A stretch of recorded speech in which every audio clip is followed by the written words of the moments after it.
लेना चाहिए। इस तथाकथित आजाद भारत में सबसे बड़ा झूठ हमारी नसों में डाला गया। स्वार्थी नेताओं ने, स्वार्थी और लालची समाज ने चंद नेताओं को नेता बना दिया और उन नेताओं ने सत्ता पर बैठने के लिए आपको लगातार मूर्ख बनाया। प्रचार किया गया कि 15 अगस्त 1947 को भारत आजाद हुआ है। यह डेट कहीं मिलती नहीं है। यह कहां थी, कहां लिखी थी, किसने तय किया था 15 अगस्त 1947 को भारत आजाद होगा? भारतीय इतिहास में, ब्रिटेन की लाइब्रेरी में, उनके संविधान में, हमारे संविधान में हम जो लिखा हुआ है उसको पढ़ना नहीं चाहते, क्योंकि हमें सुनी सुनाई बातों पे यकीन करने में अच्छा लगता है। हम उसको रीचेक नहीं करते। सब जगह साफ साफ लिखा हुआ है 15 अगस्त 1947 को ट्रांसफर ऑफ पावर हुआ है। ट्रांसफर ऑफ पावर आजादी नहीं होती है।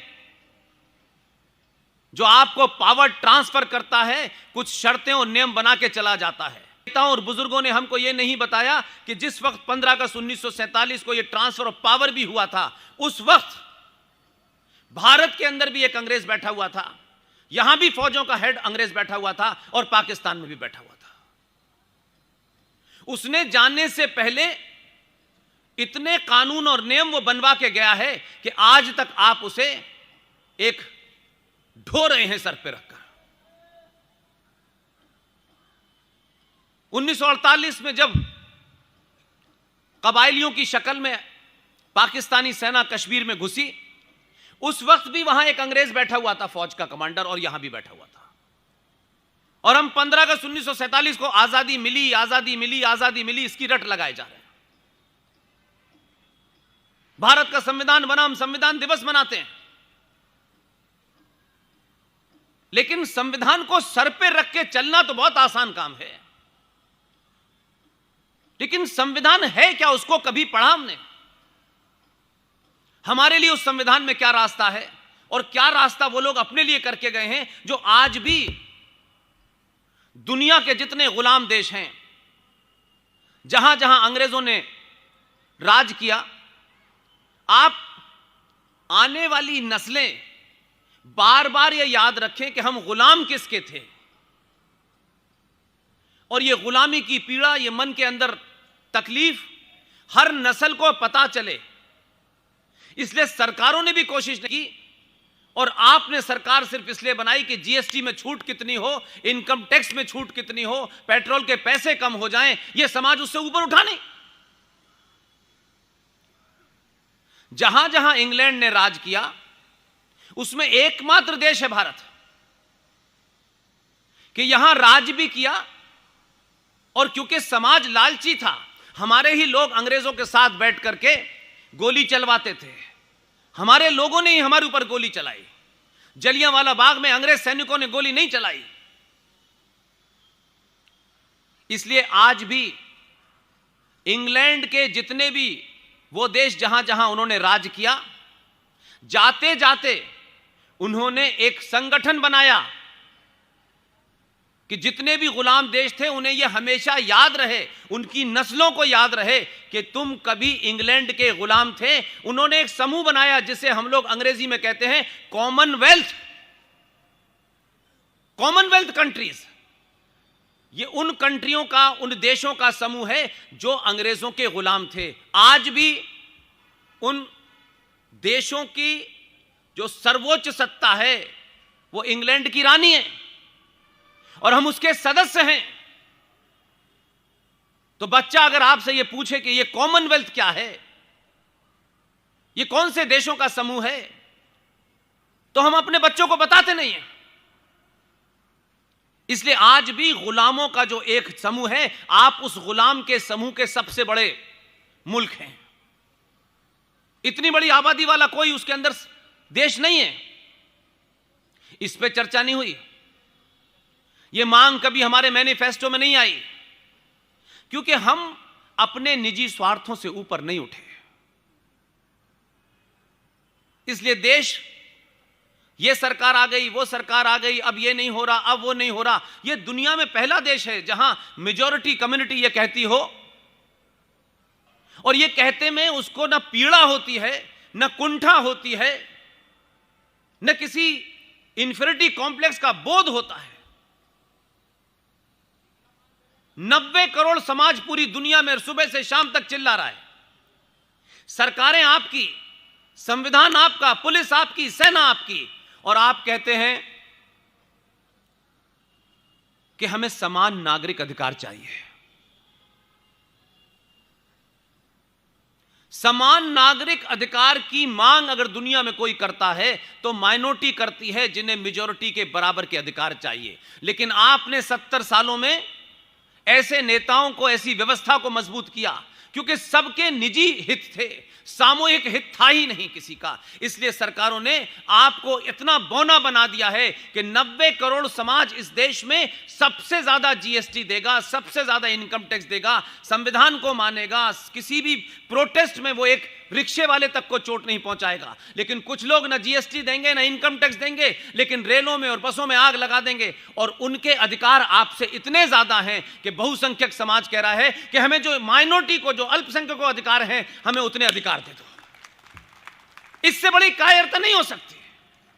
यह मांग करते वक्त हीन भावना का शिकार मुझे तो बहुत तकलीफ होती है।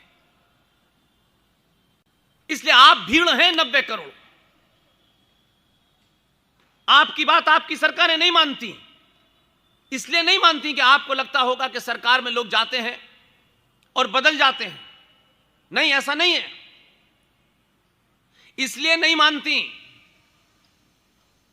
कि 90 करोड़ सनातनी हिंदू में से 50 करोड़ लोगों ने भी कभी अपनी सामूहिक शक्ति का प्रदर्शन नहीं किया, क्योंकि हम अपने स्वार्थ के लिए तो बाजार बंद कर देंगे,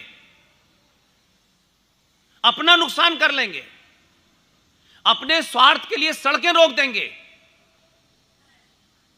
लेकिन कभी इस राष्ट्र को बचाने वाले किसी काम के लिए शाहीन बाग की तरह नहीं बैठते। वो बैठ रहे हैं। वो जानते हैं कि गिनती में कम हैं। सरकारों को डराने के लिए आत्मबल साथ साथ चाहिए होता है, निजी स्वार्थों से ऊपर उठना होता है। मुझे कभी कभी ताज्जुब होता है,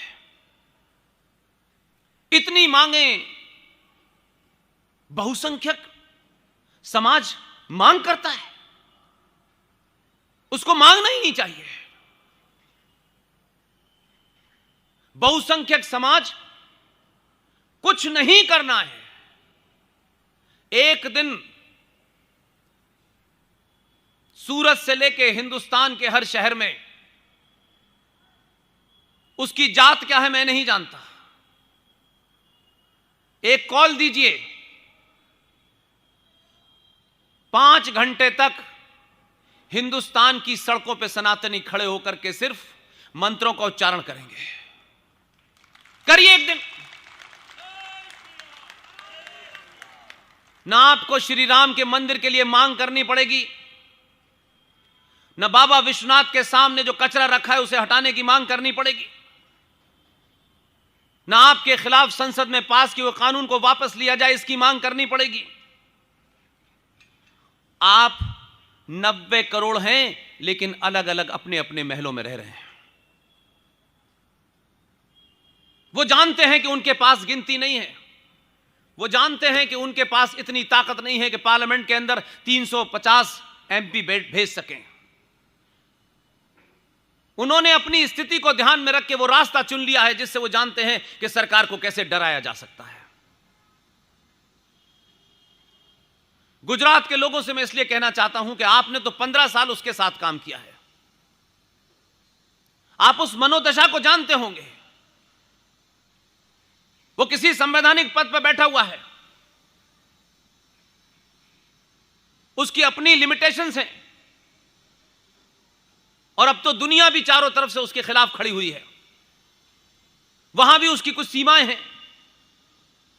लेकिन कभी भी इस देश राष्ट्र के लोगों ने, सनातनियों ने दुनिया को दिखाने के लिए आप सड़क पर निकले, आप धन्यवाद देने के लिए भी सड़क पर नहीं निकले। धारा 370 हट गई, बहुत अच्छा हुआ, थैंक यू वेरी मच। आपस में खुश गले मिले, थैंक यू। दुनिया को कैसे पता चले कि इस आदमी ने 90 करोड़ लोगों के लिए धारा 370 हटाई थी?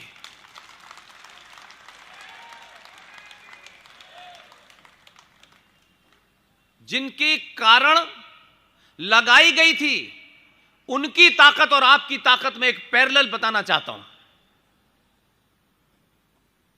इसलिए इस सनातनी समाज को अपनी जिम्मेदारी लेनी होगी और ऐसी सभाएं चौराहे चौराहे, गली गली, जहां जगह मिले 20 लोगों के बीच में आप सच बोलें और सत्य की बात करें।